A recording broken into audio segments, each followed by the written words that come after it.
This episode is brought to you by New York Life. What's up, everybody? Today on UnderDOGS, we have a special guest to highlight.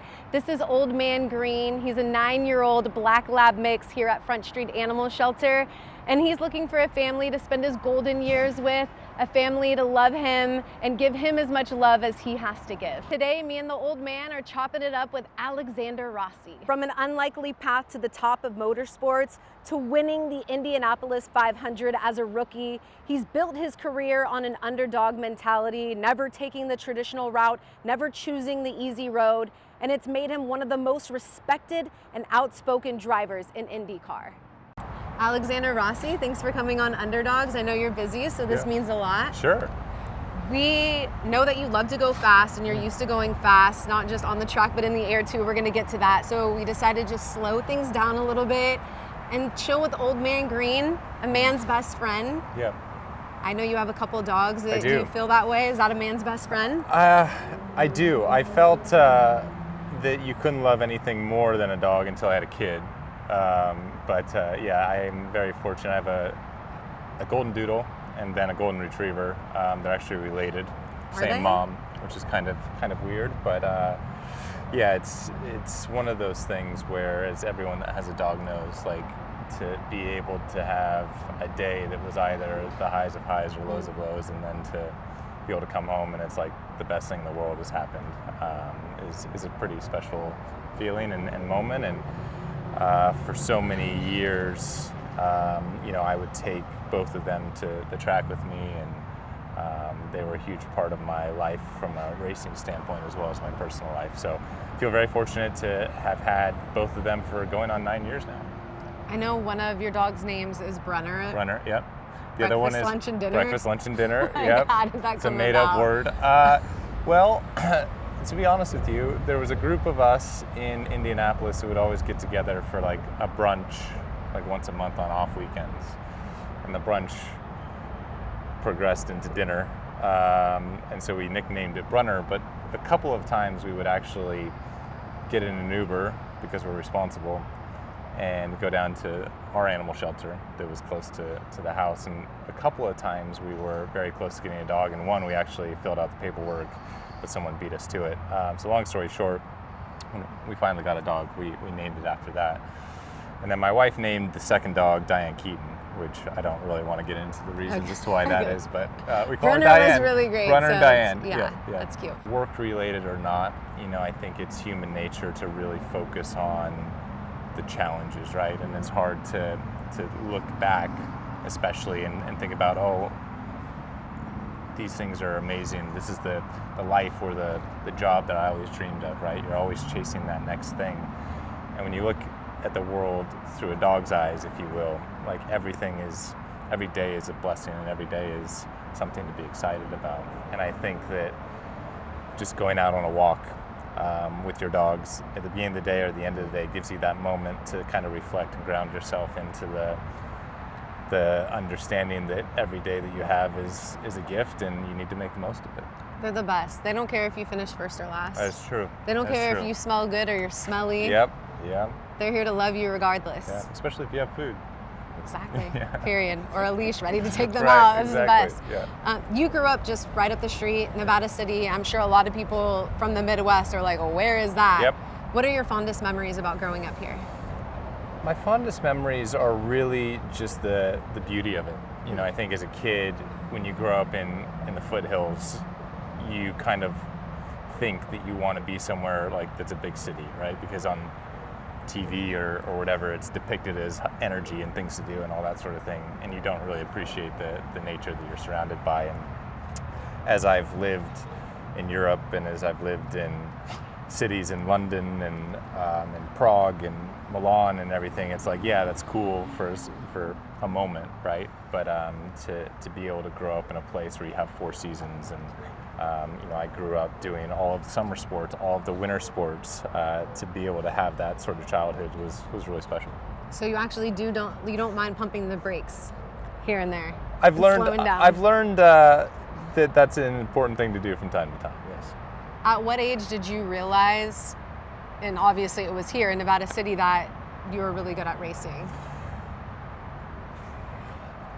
That's an interesting question. I think that you have this idea in your mind that you want to be a race car driver, right? So I got in a go-kart at 10 years old, which was actually a little bit late. You know, some guys start when they're 5 or even before that, 3 years old, you can get in a go-kart for the first time. And so I think for me, when I won like a go-kart national championship, which was actually down in Bakersfield in, what would that have been, 2004, so I was 13 years old. That was when it was like, okay, maybe I can do this, but there's such a long road ahead at that point. And it's not really until you get to the point where you can consider yourself a professional race car driver where you realize that you can make a career out of it, because it's like any sport. You know, it funnels down as you get to the top, and motorsports is unique in the sense that there's a lot of different factors that go into becoming a race car driver. It's not just being able to drive a car quickly. Took a pretty unique approach at 17 years old. Was it 16 or 17? Because I'm reading both, but I guess that's here nor there. It was when I moved to Europe. When you went to Europe, yeah, like a lot of people, that was a very unique approach. Yes, it was. I was 6, like I turned 17 when I was over there, but I moved. So you over were there when I was 16. 16. Yeah. I mean, that's crazy. At 16 years old to leave the United States. Did you realize what you were doing in that moment, or were you just like relying on your parents, and just what was that entire experience like? All of the above. I didn't realize what I was doing, and obviously relying on my parents a lot. You know, I was very fortunate to be an only child, so the goal and this dream that I had of being a race car driver, I had the full focus and attention and support of my parents, my grandmother as well. And so my goal from day one was to get to Formula One. And in order to accomplish that, you have to make the transition and race over in Europe and prove yourself in the junior categories over there, because American motorsports just isn't viewed the same as European motorsports. So the opportunity arose. I went over there, and I spent 8 years in Europe. In the beginning, my mom came with me because I wasn't old enough to rent a house or rent a car or anything like that. And then once she kind of got me settled, they would commute back and forth from Nevada City to wherever I was racing in Europe. And they had to come at least every 6 months, because you can only rent a car for 6 months at a time. And so you can't rent a car before you're 25. So they would come, rent me a new car, give me the keys, kind of fly back sort of thing. So it was a unique situation for sure, but what an amazing experience to be in your late teens, early 20s, traveling the world, living in Europe, and just gaining such an appreciation for the world and cultures outside of what you thought was the norm. Did you realize just how big the support from your parents was at that time, or as you got older, were you like, wow? Definitely at the time. You know, I knew that what I was trying to do was virtually impossible. You know, when I made my debut in Formula One in 2015, I was the first American to race since 2000, and before that was the late 80s. So there had only been 3 drivers from the United States in Formula One over the span of almost 40 years. So it was a crazy ambition and goal that we had, but especially with my father being a landscape contractor and my family not having a racing background, it was something that we as a unit decided that we were going to try and pull this off. And when we were finally able to do that and kind of reach that goal, it was a huge moment for all of us. You got the Indy 500 coming up. Yep. It's been nearly a decade since you won your rookie Time season. flies, It really does fly. Ready to score a great deal? Head to Folsom Lake Toyota for low prices, a great selection, incredible trade values, and fast, reliable service. Don't ride the bench, make your move, and win big at Folsom Lake Toyota. Why is the Indy 500 the race? A lot of people don't know this, but it is the largest single day sporting event on Earth. It's the largest non-religious gathering of human beings that occurs. And so when you think about that, just the scale of it, and then you think about the fact that this year is the 110th running, and what do we just have, Super Bowl 56, 55, I don't know, 50 something. Yeah. This has been going on for double the amount of time, right? So not only do you have the people and the energy that comes along with that magnitude of people. You have so much history and tradition built into this event, and it surpasses motorsports. You know, the amount of people that I have met that go to that race that have had the same seats passed down for generations. It's something that communities and families come together every year for decades. And on top of that, to be on Memorial Day weekend and to have a greater purpose of honoring our, you know, military servicemen and women, and just all of the pageantry and tradition that goes along with that, that is the reason why it stands out from any other race in the world. And in 2020, we had to do it behind closed doors. So there was no fans there, and the tagline for the Indy 500 is the greatest spectacle in racing. Right. And that year, I think all of us realized it's the fans that make it the spectacle that it is, because it just felt like, yeah, it was the same event, it was the same race, but it felt numb and kind of like no one really had the same passion to win it. So yeah, it's crazy that this is year 10, and hopefully this is the year that we can get number 2. What was that high like though? Just being able to winning? take checkers. Yeah, your rookie season, like. It was a whirlwind. You know, I was a rookie, so it was my first one. There was no expectation to win from myself, the team, the fans, and I think it was shock. There were so many things that went wrong that day. We weren't the fastest car. We probably shouldn't have won. But the way that race works is, I think a lot of people believe that the track chooses the winner. Yeah. And I've had subsequent years. I mean, I finished now 2nd, 3rd, 4th, 5th. Yeah. I've had the fastest car in years since then and not won. And it's one of those races that's so special. It just takes a perfect day, or in my case in 2016, an imperfect day for it to work out. Do you feel like you're sort of chasing the magic dragon ever since? Or? I do. There's one person, there was a reporter after the race, and they were like, you know, you won it in your first one. Do you think you peaked too early? And at the time I was like, screw you, absolutely not. This is just the beginning. What is wrong with you? And now I'm like, man, maybe they were right. But I think for me, I would have such a different appreciation for it now, because when I showed up then, you know, I had been in Europe for 8 years, and I was chasing that goal over there. The IndyCar route wasn't anything that was really on my radar, and I didn't have the respect and the understanding of what that race meant. So for me now, and knowing the importance of it, knowing how hard it is to win, it would definitely mean a lot more if I were able to do it again. I was actually at the Indy 500 in 2024. Yep. My first time experiencing it, and like how you said, just the fans, it was so intense. Yeah. What is it like for you? Because you said during the COVID years there wasn't fans, you really kind of could recognize it. Like, can you feel the fans' energy when you're 100%. inside the car? Yeah, especially because you're there for kind of 2 weeks leading up to the race, practice, qualifying, and for the most part, it's empty. And then Sunday morning, the gates open at 6 o'clock, and the place just comes alive. And the first time that you see the grandstands full when you're on track is the first time that you're doing a race lap, right? And even though all of the corners are the exact same from a geometric standpoint, like they're the same radius, width, everything, turn 1, because you have the grandstands from the front straight that go all the way around, and it's full, you don't get any of the light coming in anymore. I kid you not, it feels 80% narrower just because all of the shadows and everything. So you do feel the fans from a emotional perspective, but then also like a physical perspective as well. I know, like, having the right car is so important.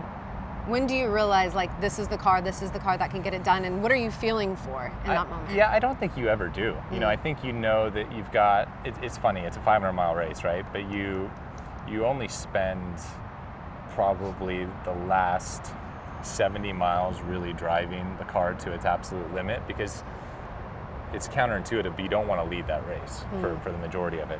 It's ultimately a race where it's about kind of strategizing your way, kind of 2nd, 3rd, 4th, 5th, because without getting into it, it's a fuel mileage race, so you're kind of playing chess with the other cars, and it's not until the last stint where you are actually trying to lead the race and beat the guys around you, and it's just so dynamic. There's not one way to win it. There's not one, like, okay, you can look at a race that we had in St. Pete in Florida a couple of weeks ago, and it's like that strategy 75% of the time historically is the one that's going to win the race. Indy, there is no odds, and there is no historical data of this is what you should do. It's unique every single year. It's crazy. Yeah. You must be like some sort of like adrenaline junkie. You just have a need for speed because obviously you drive IndyCar, but you got your pilot license. Yep. Do you feel like you have more control on the track or in the air? Well, definitely in the air. Hopefully, because if you don't have control, then you die. Like, how scary is Right. that? Your first time landing, your first time taking off. Well, like, I mean, there's steps to get to that point. I'll tell you the reason why I got my pilot's license. So it was during COVID, and we had some downtime. And I wanted to be able to bring my dogs to the races. And flying commercial with dogs, like, is a challenge. And so the motivation was, like, I want to be able to bring them to the track. And so if you have your own plane, you can do that. And it's obviously evolved from that initial goal and idea. And it's an incredibly efficient way to get in and out and to kind of be in control of your own schedule. But I wouldn't say I pursued it from a adrenaline seeking standpoint. It was more just a efficiency and time save standpoint. Like, to be quite honest with you, I don't even know that I enjoy it, but I enjoy being able to get home 7 hours before everybody else. My teammates. Yeah. Well, I do know that you enjoy being a dog dad. Yep. And recently you've become a human dad, a boy dad. We call him a skin puppy. Skin puppy. Just how has your life changed since having a baby? It's changed in the way that I've had to realize that you don't really control your life much anymore. Because even when you think you get into a rhythm and have a plan, you're quickly reminded that you don't. But it's such an incredible experience, and I think that it's cliche to say, but it really is so much fun, and there's so much joy that comes along with it, and especially now, he'll be a year old next month, so watching his personality develop and him kind of start to evolve and understand different things is pretty cool to watch. So sweet. Something about you is, like, you're pretty direct. I don't see that as a bad thing, but I think maybe other people could, see that as, like, maybe you're short, or do you think that people are starting to understand you a little bit better over the years now? Understand, I don't know, but get used to, yeah. Have to deal with. Deal with it. Have no choice. For sure. I mean, I think that it's an interesting question to answer, because certainly there are other drivers and competitors of mine that have a much more exuberant, bubbly personality, and people get behind that, right? Because they want to see someone excited and happy, and that makes them happy, which I completely understand. But I've actually think I've developed a little bit of a fan base of the people that are like, well, life isn't always rainbows sunshine and rainbows, right? And it's just everyone relates to different people in different ways. What I have learned is ultimately IndyCar motorsport in general is an entertainment business. And so you have to have, an ability to connect with an audience in some way. And for me, the best way that I have found that has really helped me do that is through my own podcast. Because when you're at a racetrack, it's your place of work, right? And quite frankly, like, it's a high pressure environment. It's very fast paced. You always have my schedule is down to every kind of 7 minutes, right? That gets given to me, and it's 4 days of that. And so you don't always have time to give people the amount of time you would like to give them. And they don't see you as the person you are. When you step away from the track, you can see the human element of it a little bit. And so I think that has helped people understand that yes, I'm direct, and yes, I'm not always outwardly emotional, but also I feel like some people have found relatability in that as well. Where would you say like that you're at right now in your career? Does your relationship with racing change over the years? No, I don't think so. I think that if anything changes, you have more perspective of the fact that I especially feel this in Indy 500s, right? Because the Indy 500 is the only race that we have each year where you're not guaranteed an entry. Like, you have to qualify your way into that race. And there's been great cars and great drivers that have not qualified for the Indy 500, champions, past winners. And every year that goes by that you A, qualify for that race, and B, have a good car and have an opportunity to win, and you don't, it's like, man, that's another opportunity missed. And you only have a finite amount of those chances. And so I think my realization that, you know, this isn't something that you get to do forever, that certainly grows with each passing year and each Indy 500 that goes by that you don't win. That being said, it's still an all-consuming thing of mine. It's what I wake up for each and every day and want to continually try and improve my craft and be better at. And there's still so much that I want to accomplish. And ultimately, you know, I feel like I'm in year 10 of IndyCar this year. And if I have it my way, it'll be another 10 years to go. There you go. And that track must really love you, because you talked about how like it sort of picks you. Yeah. And I think in your last 5 races, you've had 3 top 5 finishes. You've just been so much in the mix. And I'm just curious if that is more frustrating, if it is kind of like a good game of golf where you're just chasing it more, like what that's like. I think it's more frustrating, yes, because it's like, man, I could have done X, Y, and Z, or A and B different, and probably could have won. But like, hindsight obviously doesn't exist. Right. But at the same time, like, I fortunately don't have that pressure of like, I've been so close and haven't won. Like, there are guys that have that. Yeah. And so that's true. It's like you find a little bit of solace and relief in the fact that, yeah, it wasn't my year this year. We had a good showing. Thankfully, I still have my face on a trophy. What's more frustrating? You being so close and not taking checkers, or your time on The Amazing Race? Probably still The Amazing Race. Like that, everything about that was pretty terrible. Well, I'm going to be cheering for you. Thank you. Come Indy 500. I wish I was going to be there. Hey, Taylor and I talked about Look at this. What do you think about Old Man Green? I love him.